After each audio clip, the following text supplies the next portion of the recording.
ashobangiriirwe na Segawa John ow'emyaka 16 okwihira hari John Segawa umunyabuzare wa nyina wakwita Brian akamwiho wa nyina ha kyaro kya Kitahemba kunga district natebereza butebereza Segawa nagira ngo Brian akamuburaho na sente z'abantu bamuhire nko obuhwezi kandi yowitu Kitahemba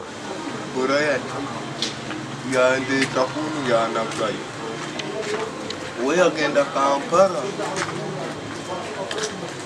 Segawa bakamunagaho rwa katano kandi okwihobo hatahanarara nguto zo mutawuni ya KYENJOJO ogunagira ngo amazina ganyina na akankwasa Christine kandi ngwisha kafa obabire nibeta Semugoma Emmanuel echo busasi Segawa takumanya gombora na district yo wabo konke kyaro nagira ngo nubaceta Kitahemba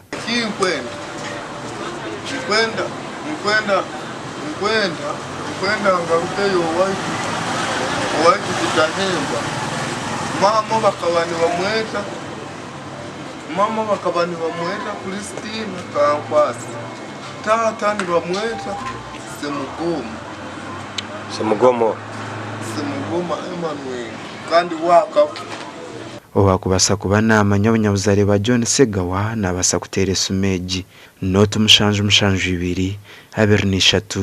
2 eya Suzana Kabatoro owabiroho kansara w'umuraka gwa Kasina umuri KYENJOJO town kanso gasha kwa Daniel Bingana.